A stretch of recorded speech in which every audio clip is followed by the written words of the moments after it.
Revisar a continuación es el de derrame pleural.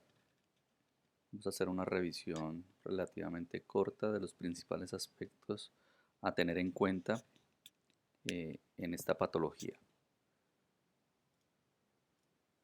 Primero, pues vale la pena iniciar definiendo lo que es el derrame pleural. Entonces, el derrame pleural no es más que el exceso en la cantidad de líquido en el espacio pleural, que puede ser de origen multifactorial y que se produce cuando se supera la capacidad de reabsorción pleural o cuando hay un exceso en la producción de líquido pleural, ¿sí?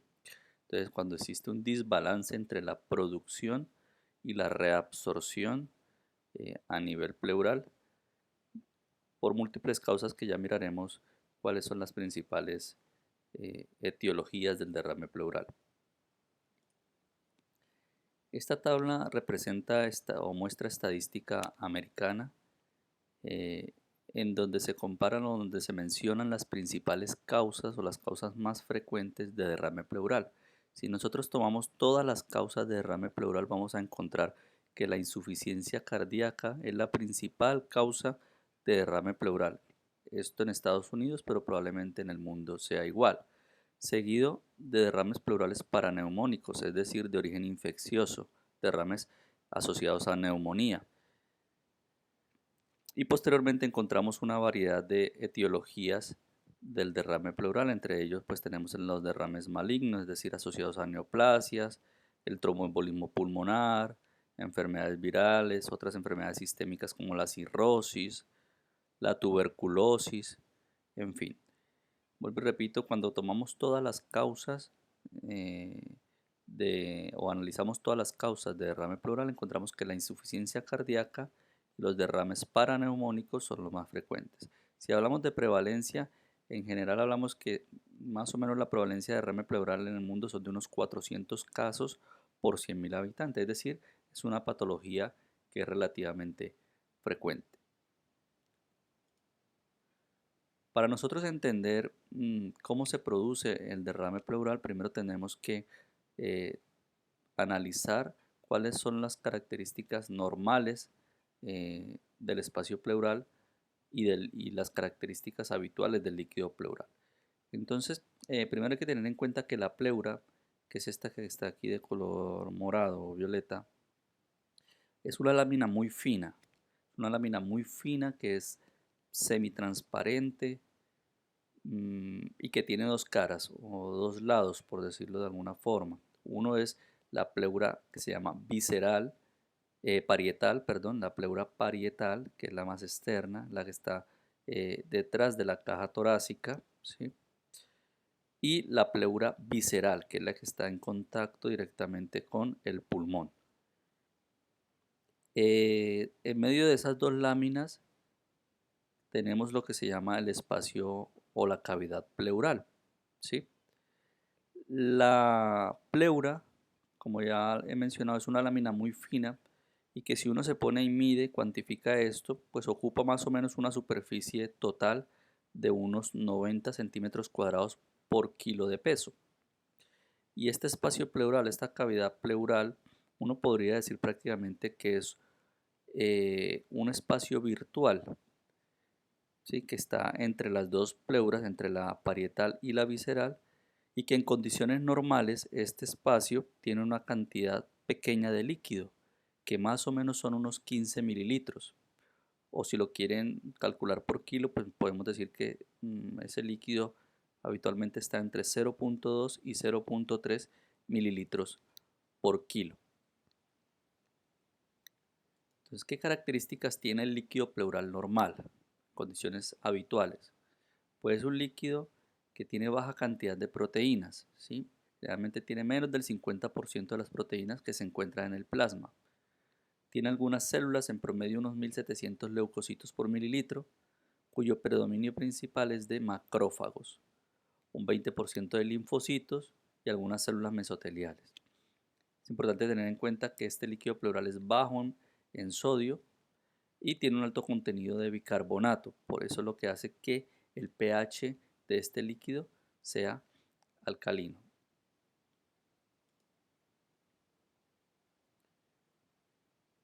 ¿Cómo se produce el líquido pleural habitualmente? Entonces, este líquido pleural se produce, asumiendo que esta es la pleura parietal y que aquí tenemos la pleura visceral.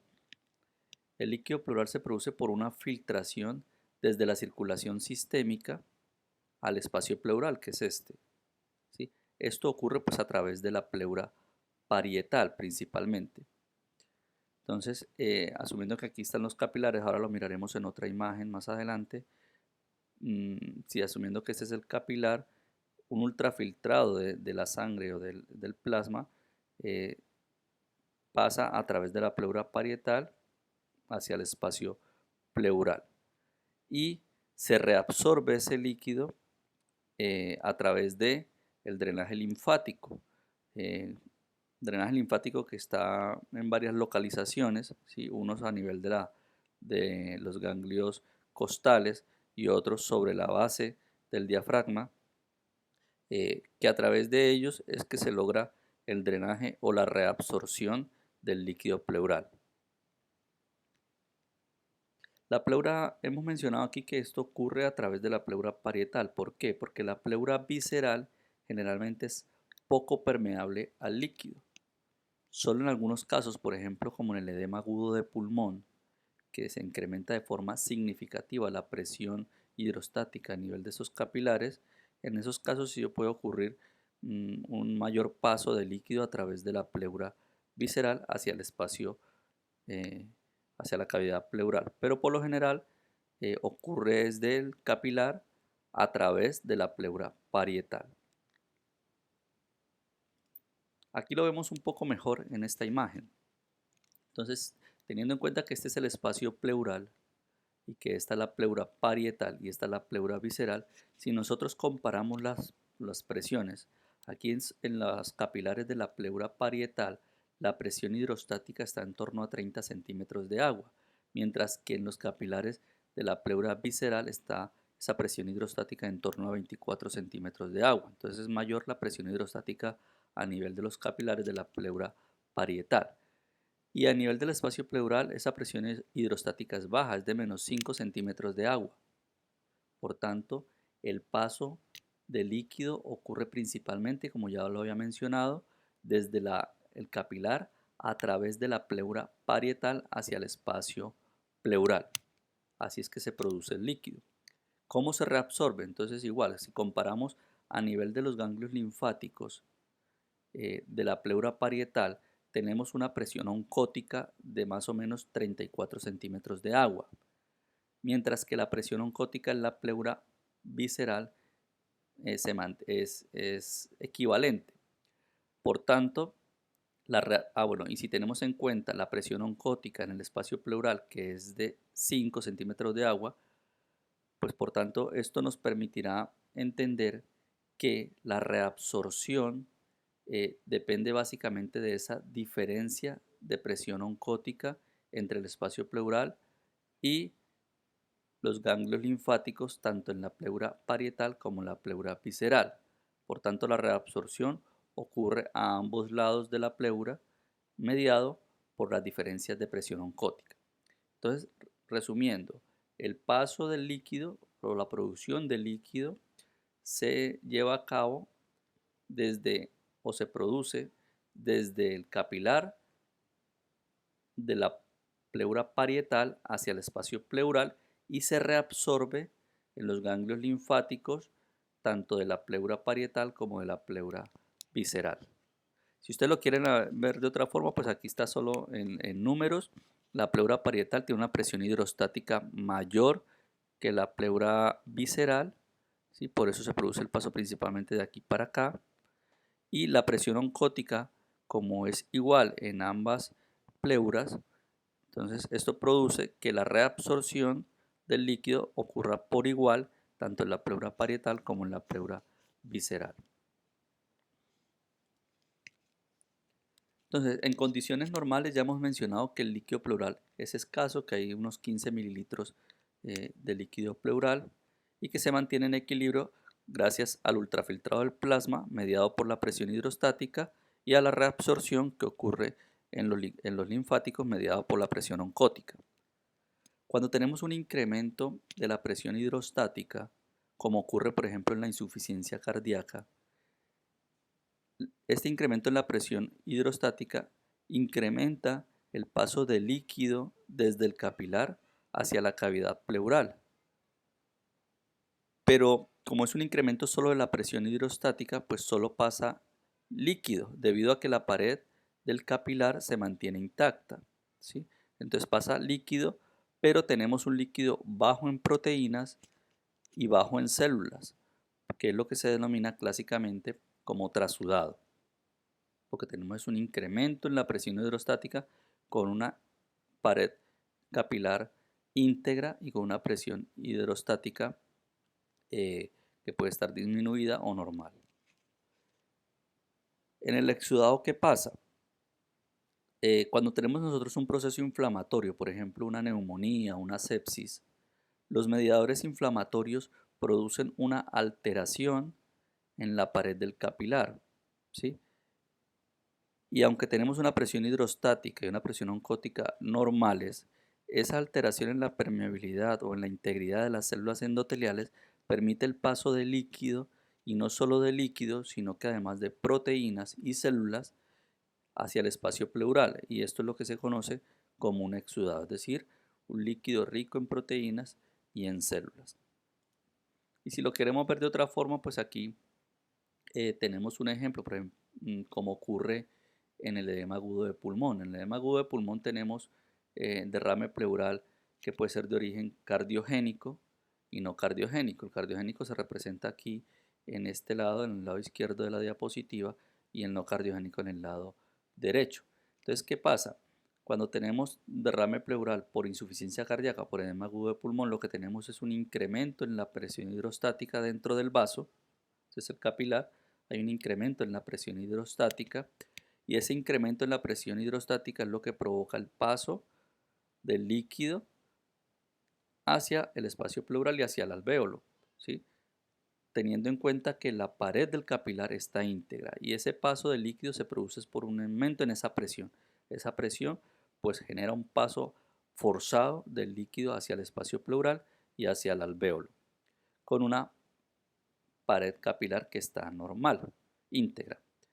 En el no cardiogénico, entonces el problema no es de presiones, la presión hidrostática se conserva, es normal, pero todos los mediadores inflamatorios que se liberan durante un proceso infeccioso producen una alteración de la pared del capilar, ¿sí? Producen una pérdida en la unión entre las células endoteliales, y de esta forma dejan pasar entonces no solo líquido, sino que además pasan células, proteínas, y entonces tenemos en el espacio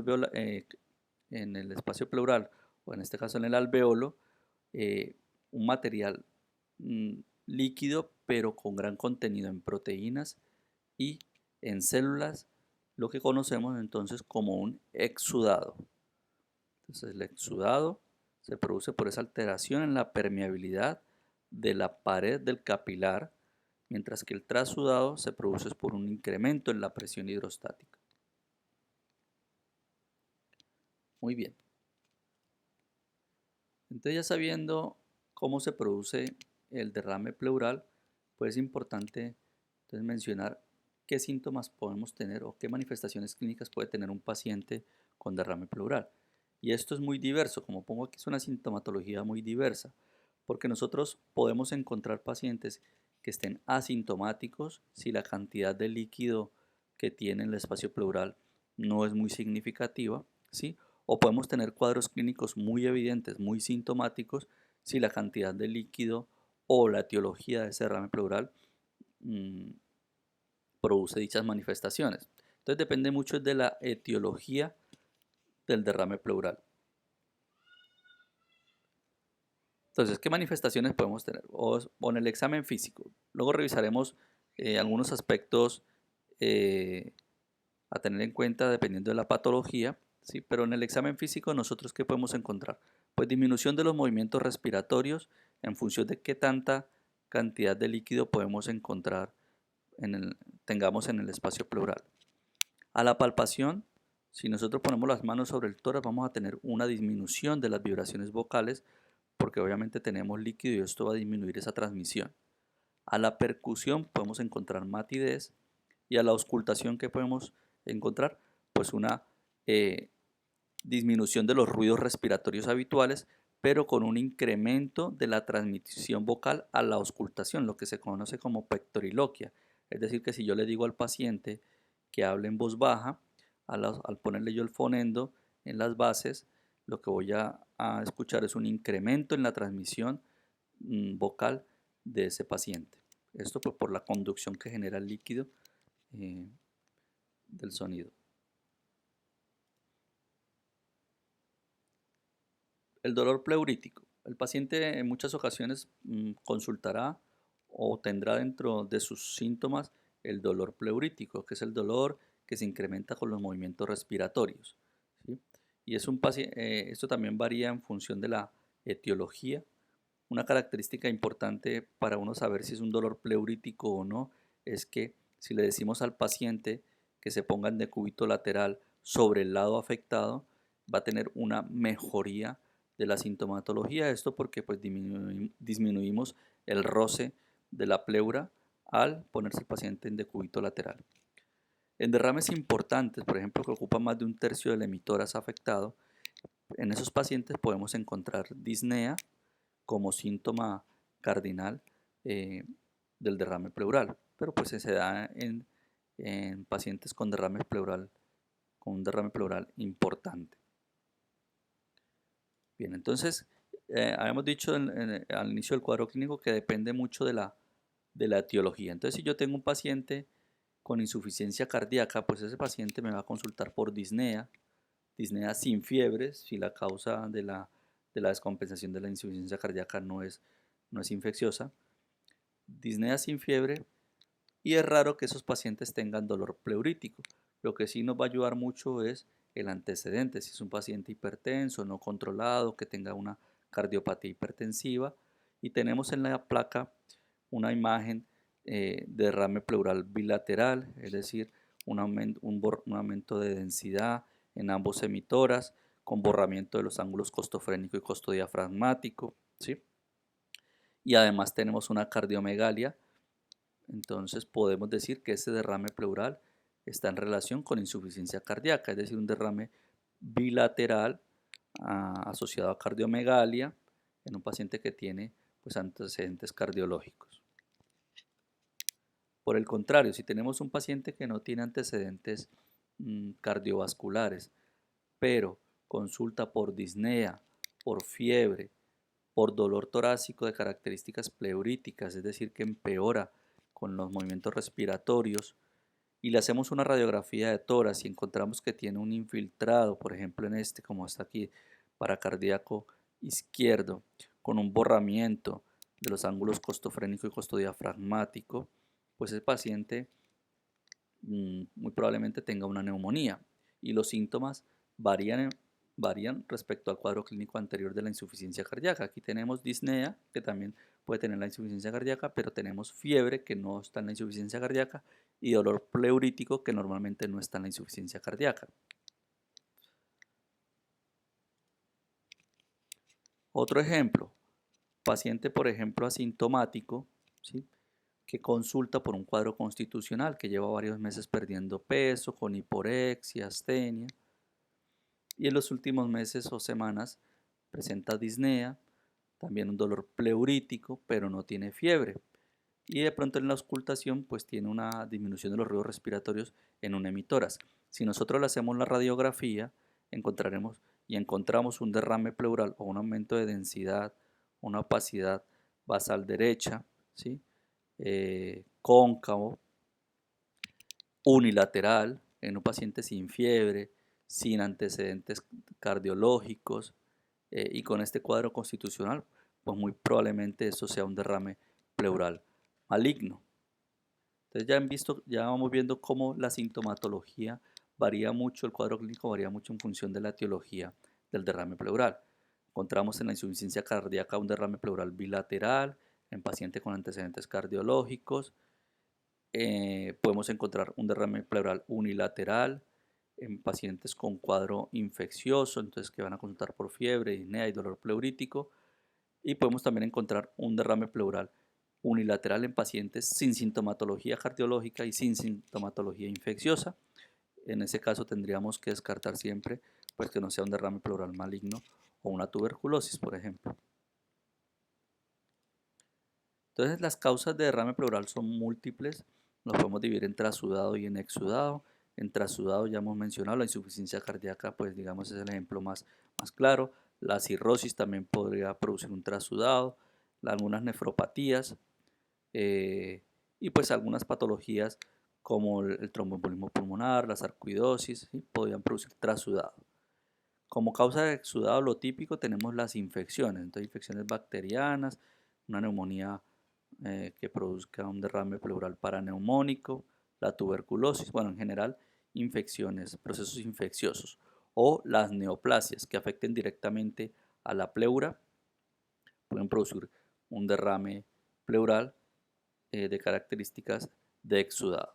Entonces, para que ustedes se hagan más o menos una idea, entonces, las patologías que tienen una afectación sistémica generalmente producen trasudado y las patologías que afectan de forma localizada la pleura o el pulmón, pues producen más exudado. Sin embargo, aquí ustedes ven un número de patologías que producen una alteración mixta, pueden ser trasudados o exudados. Y aquí está, por ejemplo, el tromboembolismo pulmonar, que puede dar o exudado, en el caso, por ejemplo, de que produzca una necrosis, un infarto pulmonar, ahí podría darnos un exudado porque genera una reacción inflamatoria. Si no se produce ese infarto pulmonar, pues solamente va a haber un incremento en la presión pulmonar y en ese caso nos daría es un trasudado. Las enfermedades autoinmunes generalmente producen pleuritis, producen una inflamación, un proceso inflamatorio a nivel de la pleura y esto pues lo más habitual es que produzcan un exudado. Pero pues como menciono pues digamos no hay una regla exacta para decir tal patología puede producir solo trasudado y tal patología puede producir solo trasudado o exudado. Lo más típico sí es que el trasudado se deba a insuficiencia cardíaca, por ejemplo, y que el exudado se deba a infecciones.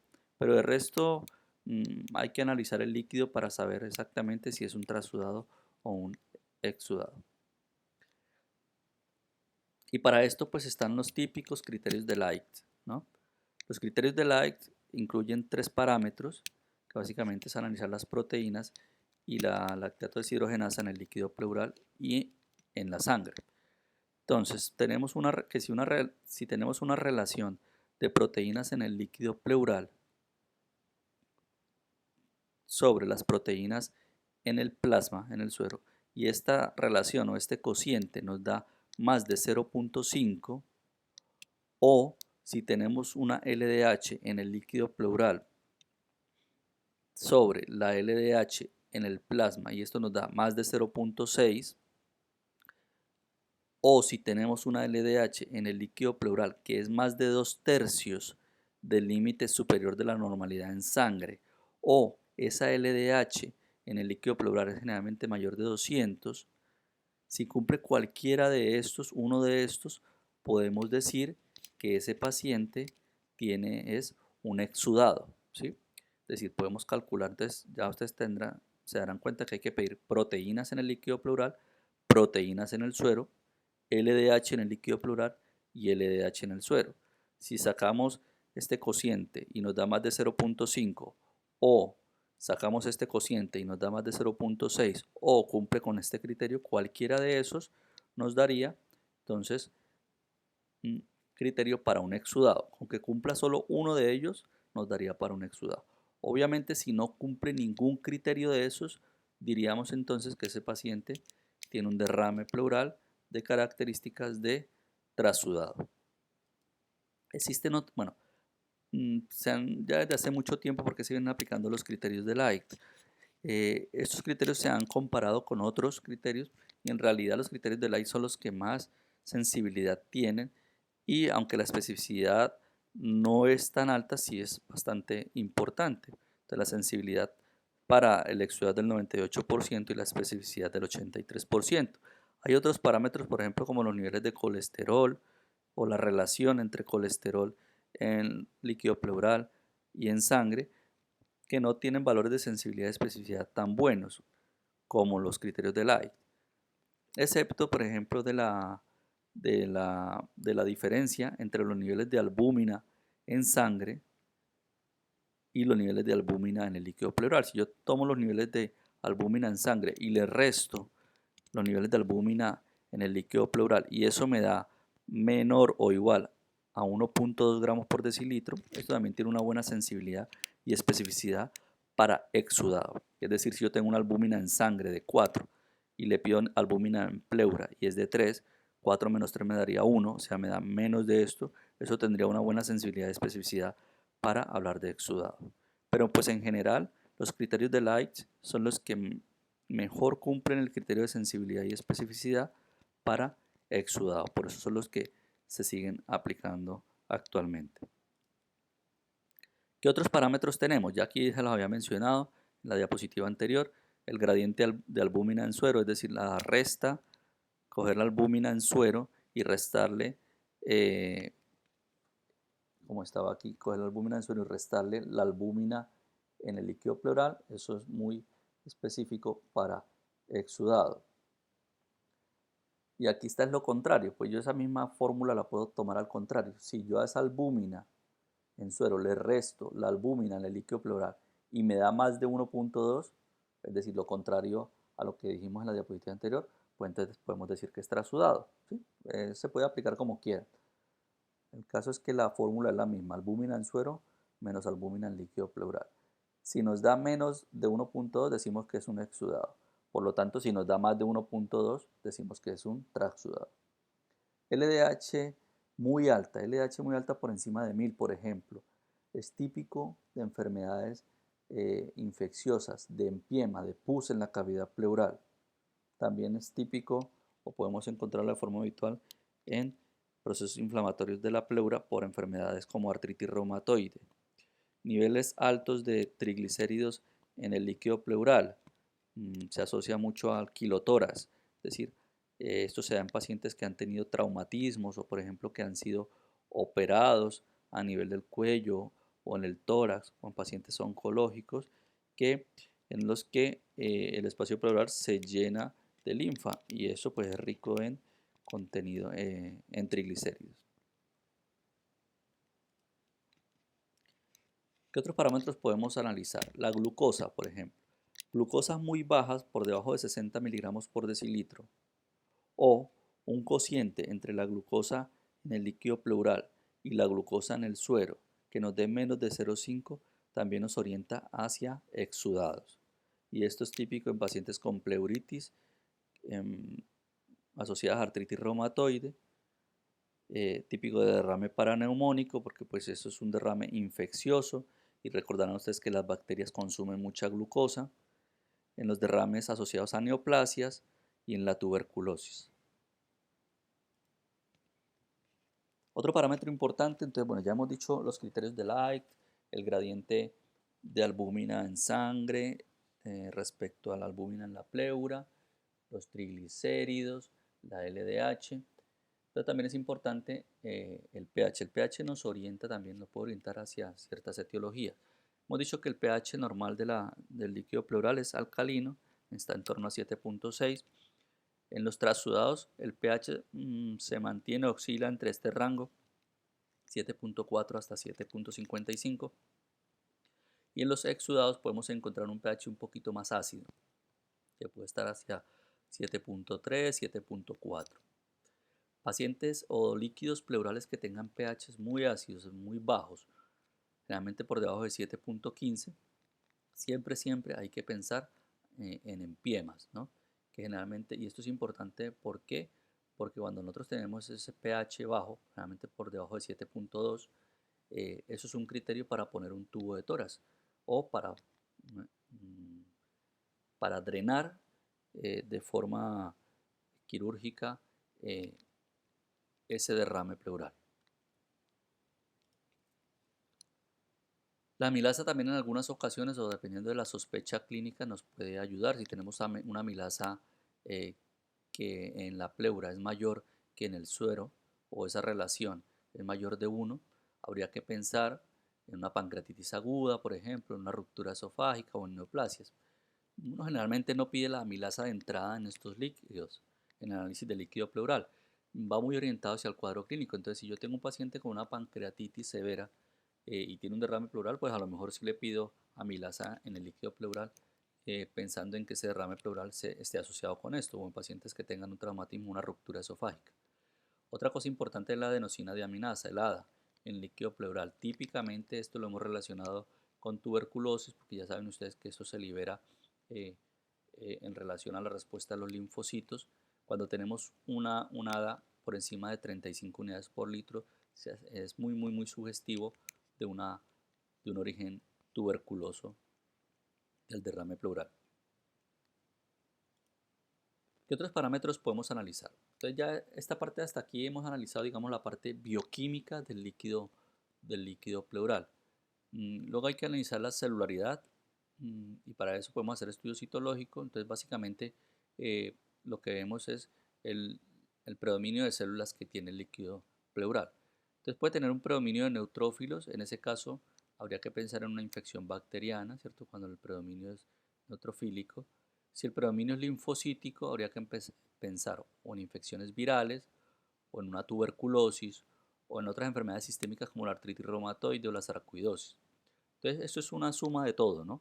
Si yo pienso que el paciente tiene una tuberculosis, pues habría que mirar o descartar que no tenga un predominio linfocítico, mirar que no tenga un ADA alto, ¿sí? Que el consumo de glucosa no sea tan exagerado. Entonces, no es que exista un único parámetro para hablar de un agente etiológico, es la suma de tanto del estudio bioquímico como el estudio citológico. También en relación a la celularidad podemos encontrar un líquido con hematíes. Generalmente, digamos, el contenido de hematíes puede oscilar entre 5.000 y 10.000 hematíes por mililitro. Esto se encuentra, como ven aquí, en el 15% de los trasudados y en un 40% de los exudados. Nosotros podemos también sacar un cociente, una relación, que es el hematocrito en la pleura y el hematocrito en el suero. Si ese cociente me da más de, o esa relación me da más de 0.5, habría que pensar en hemotórax. Pero vuelvo y repito, lo normal no es que uno pida a todo el mundo hematocrito en el líquido pleural. Esto va en función de la sospecha clínica. Si el paciente ha tenido un traumatismo, un accidente de tránsito, una contusión, y yo creo que el paciente está desangrando, en ese caso sí pido un hematocrito en la pleura y saco esta relación, pero no a todo el mundo se le pide. Podemos encontrar células atípicas o malignas y obviamente esto nos debe orientar hacia enfermedades neoplásicas. Finalmente está la parte microbiológica, que es súper importante, aunque esto no nos detiene, no nos debe detener en plantear un tratamiento antibiótico en el caso que nosotros pensemos que el origen es infeccioso. Pero sí es importante en lo posible aislar el microorganismo, sobre todo en esos casos en los que tenemos o sospechamos una etiología infecciosa.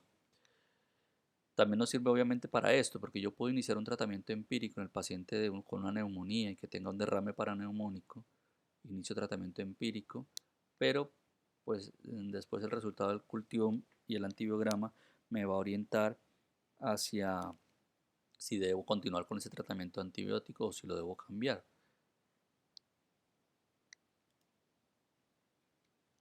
Hay otros parámetros que tienen menos rentabilidad y son los marcadores tumorales. En algunos sitios tienen costumbre de solicitar marcadores tumorales, sin embargo, estos tienen muy baja sensibilidad, como ven aquí es menor del 20%. Obviamente si me sale positivo, eso es muy específico, pero la sensibilidad es muy baja, entonces la rentabilidad no es buena de estos parámetros. Por ejemplo, el CA125, el CA15, sobre todo el CA125 se eleva también en insuficiencia cardíaca, por ejemplo, ¿sí? Todo lo que me produzca aumento de presiones a nivel de cavidad me va a elevar el CA125. El cifra, por ejemplo, que es un marcador para, para cáncer de pulmón, también tiene una baja rentabilidad, pero obviamente si yo lo encuentro, si lo detecto en el líquido pleural, pues muy probablemente eso sea específico para cáncer de pulmón. Pero la idea principal es que no hay que pedirlo, no tienen mucha rentabilidad, no es no tiene un buen costo-beneficio en el estudio del líquido pleural. Bueno, ¿qué otros estudios podemos realizar o debemos realizar en un paciente que tiene derrame pleural? La radiografía de tórax, súper importante porque pues uno clínicamente lo sospecha, por la auscultación lo puede sospechar, pero pues hay que confirmarlo con una prueba de imagen.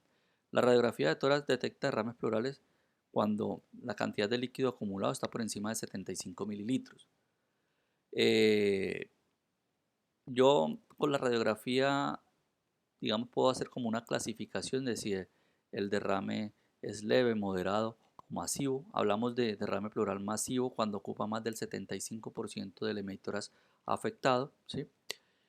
Cuando son pequeños, son leves y no puedo cuantificar mucho o quiero cuantificar en realidad qué tanto líquido hay, pues podría hacer una radiografía en decúbito lateral. Esa radiografía en decúbito lateral me permite cuantificar o medir la cantidad de líquido que hay en ese hemitórax.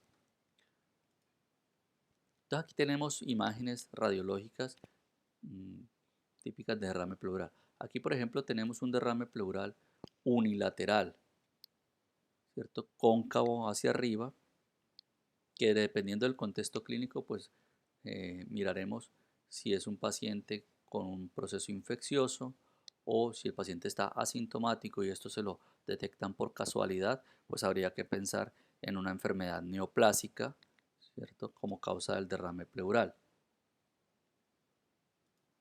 Aquí está la imagen de cúbito lateral con rayo horizontal, que es lo que les decía, cuando el derrame pleural no es muy importante, nosotros ponemos al paciente en decúbito lateral y lo cuantificamos y sacamos una relación. Entonces se mide de aquí desde la parte más externa del tórax, del hemitórax, hasta la línea de derrame y se puede sacar un cociente eh, con respecto a qué tanto para sacar el porcentaje de ocupación de ese hemitórax. Entonces yo tomo esta medida y la divido por esta otra medida y ahí me sale un porcentaje de ocupación del hemitórax. La ecografía. La ecografía cada vez se ha venido utilizando más, eh, tiene una alta sensibilidad, ¿sí? Nos sirve en algunos casos, por ejemplo, cuando nosotros sospechemos que el paciente tiene un derrame tabicado o con loculaciones. En ese caso, a través de la ecografía lo podemos mirar, un proceso que no es invasivo. También la ecografía nos sirve mucho hoy en día pues, con con las técnicas de radiología intervencionista, eh, que cada vez van más orientadas hacia realizar procedimientos guiados por ecografía o por TAC con la intención de disminuir eh, los, el daño colateral que se produce con los procedimientos cuando se hacen a ciegas, ¿sí? Por ejemplo, la toracocentesis, que es un procedimiento sencillo, pero a veces cuando se hace a ciegas puede mm, generar un neumotórax, por ejemplo, ¿sí? O un hemotórax. Entonces, bueno, con el crecimiento de la radiología intervencionista, la ecografía pleural, la ecografía ha tomado mucho más fuerza. Y entonces nos sirve como guía para realizar la toracocentesis o para realizar la toracocentesis no solo diagnóstica, sino terapéutica, ¿sí? En pacientes en los que sospechamos una patología maligna, cuando tenemos engrosamientos, que en la ecografía lo detectamos, engrosamientos por encima de 10 milímetros, o vemos nódulos en la pleura, esto es muy sugestivo de una patología neoplásica que esté afectando la pleura. El TAC de tórax, pues obviamente es mucho más específico, nos permite ver con más detalle las alteraciones, si el derrame está loculado, tabicado, pero también nos sirve para diagnósticos diferenciales, porque yo puedo tener un derrame pleural en un paciente que no tenga muchos síntomas y le hago un TAC de tórax, si ese TAC de tórax es con contraste, un angioTAC de tórax, y aparte el derrame pleural, obviamente si veo trombos en la circulación pulmonar, pues eso me aclara el diagnóstico, me aclararía que el derrame pleural puede estar asociado al tromboembolismo pulmonar, o también me ayudaría a detectar masas, tumores sólidos que me orienten hacia la etiología de ese derrame pleural. Pero pues en términos generales, si es solo para detectar derrame pleural, esto no es superior a la ecografía, como lo pongo aquí. Sí nos sirve para diagnósticos diferenciales y para complementar en aquellos pacientes en los que el diagnóstico no está claro. Bien, entonces yo ya tengo el paciente diagnosticado, ¿sí?, con derrames, tiene el cuadro clínico. Desde el punto de vista de examen físico ya lo he detectado y lo he confirmado con una radiografía de tórax o con la eco, con el TAC, con lo que tengamos. Desde el siguiente paso que debemos hacer es analizar ese líquido, ¿cierto? Y para eso tenemos que hacer lo que se llama una toracocentesis diagnóstica. Entonces yo debo realizar una toracocentesis diagnóstica, como lo pongo aquí, en todos los casos de pacientes con derrame pleural, excepto en donde yo tenga claro que ese derrame pleural tiene una patología típica que me produce un trasudado.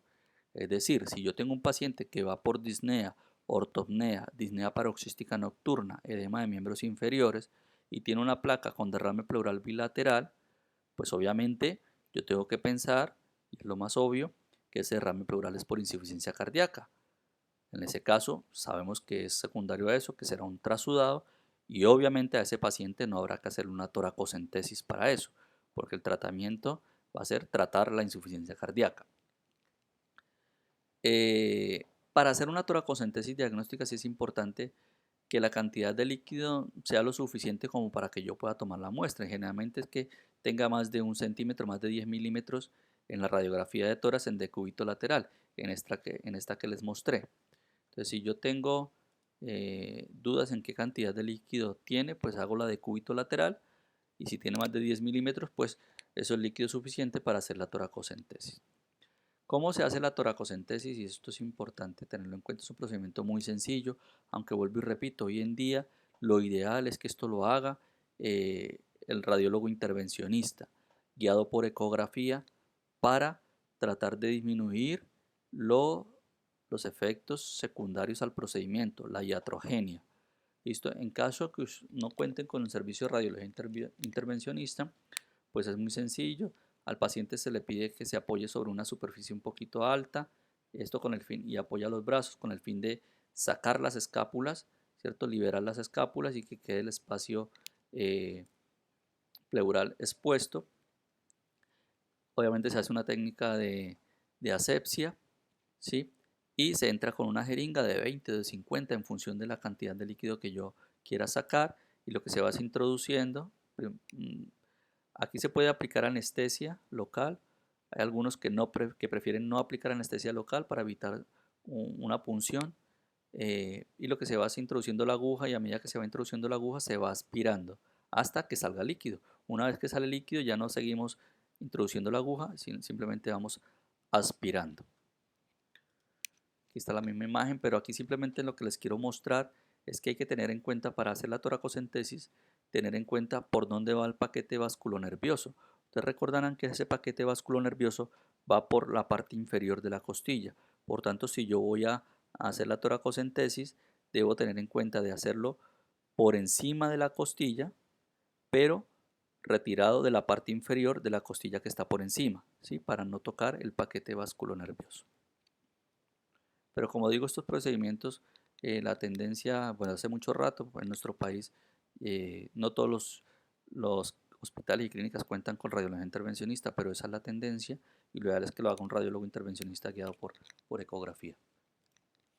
Muy bien, entonces ya tenemos diagnosticado el derrame pleural por clínica y por radiología. Solicitamos ese estudio de líquido pleural mediante la toracocentesis, y en función de los resultados, ya hemos dicho, si tienen predominio neutrofílico, pensar pues en origen bacteriano, aunque ya de entrada lo tendríamos que haber pensado, ¿cierto? Si tiene predominio linfocítico y un ADA muy alto, pues pensar en una patología tuberculosa. O si tiene un predominio linfocítico y el paciente tiene una ADA normal, pues también pensar en una patología tumoral como causa del derrame pleural. Es decir, hay que analizarlo en función del cuadro clínico y de los resultados de laboratorio. Una vez que ya lo tenemos diagnosticado, pues hay que tratarlo. Entonces, el tratamiento también va orientado a la etiología del derrame pleural. Los trasudados no necesitan un manejo específico del derrame, lo que se debe manejar es la patología de base. Entonces, si yo tengo el paciente con insuficiencia cardíaca, pues debo tratar la insuficiencia cardíaca y eso va a lograr o lograría en teoría que se resuelva el derrame pleural. Lo mismo si es un paciente con una cirrosis que esté descompensada, pues lo que hay que tratar la cirrosis, ¿no? Y no un manejo específico del derrame pleural, sino de la patología de base. Que en ese caso, si es insuficiencia cardíaca o una cirrosis con una descompensación hidrópica o ascítica, como lo quieran llamar, pues el tratamiento va a ser con diurético intravenoso y ese tratamiento no es específico para el derrame, sino para la patología de base. ¿Quiénes sí merecen un tratamiento específico del derrame? Pues los derrames que son exudados.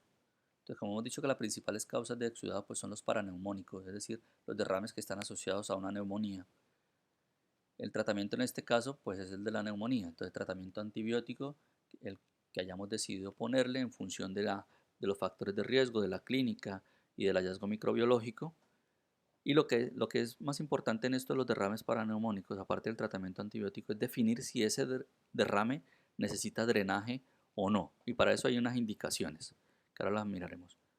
Lo otro es, si tengo un exudado que es de etiología neoplásica, pues el tratamiento va a ser el manejo oncológico, ¿no? O sea, darle la quimio, la radioterapia que necesite. Y si ese derrame es muy sintomático, le produce muchos síntomas al paciente, pues habría que valorar la posibilidad de drenarlo para mejorar los síntomas. Pero para drenarlo, solo para mejorar los síntomas, tiene que ser un derrame pleural significativo, que generalmente ocupe más del 50% del hemitórax.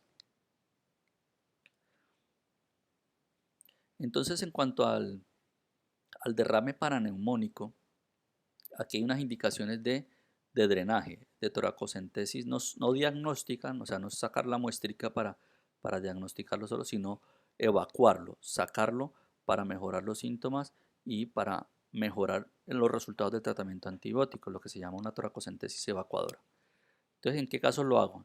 En el paciente que tiene un derrame tabicado, ya sea en la ecografía o en el TAC de tórax, he visto que tiene tabiques, ¿sí? Que está fragmentado. Entonces, eso va a impedir que el tratamiento antibiótico funcione de forma adecuada. Entonces, hay que drenarlo en ese caso. Cuando tienen un pH bajo, por debajo de 7.2, porque eso nos indica un empiema. Cuando la glucosa está muy baja, por debajo de 60, también porque nos orienta hacia empiema. Y obviamente, si yo hago el TAC y las unidades Hounsfield eh, o el radiólogo me informa que esa densidad de ese líquido sugiere pus, o cuando yo le hago la toracocentesis diagnóstica me sale pus, pues obviamente eso es un empiema y tiene indicación de drenaje. El drenaje también lo pueden hacer los cirujanos colocando un tubo a tórax, o lo hacen los radiólogos intervencionistas, que hoy en día es lo ideal, porque lo hacen, vuelvo y repito, guiado por ecografía o guiado por TAC, y esto me mejora los resultados y me disminuye el riesgo de complicaciones.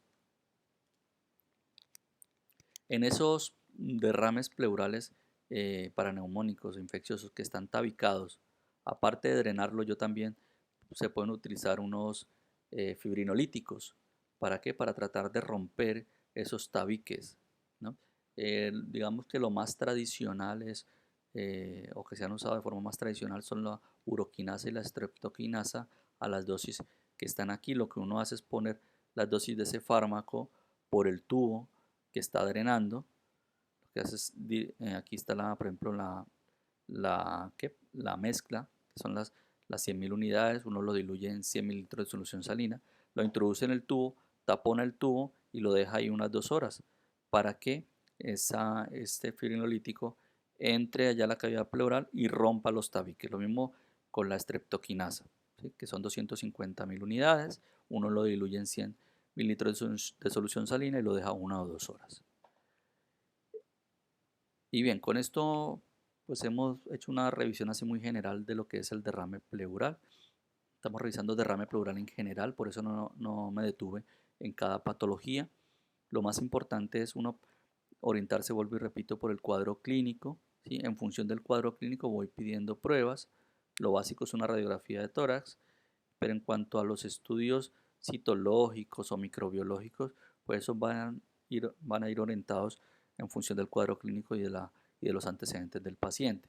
El tratamiento, hemos dicho, solo específico para los exudados, que es el tratamiento antibiótico en el caso que sea una neumonía, o en el caso de los trasudados, pues en ese solo se debe tratar la patología de base. Lo típico es la insuficiencia cardíaca, que el manejo será con diuréticos, y en el caso de que sea un trasudado y que sea una patología que clásicamente produzca trasudado, pues no es necesario hacer una toracocentesis para el diagnóstico de ese derrame pleural. Bueno, con esto terminamos la revisión de derrame pleural. Muchas gracias.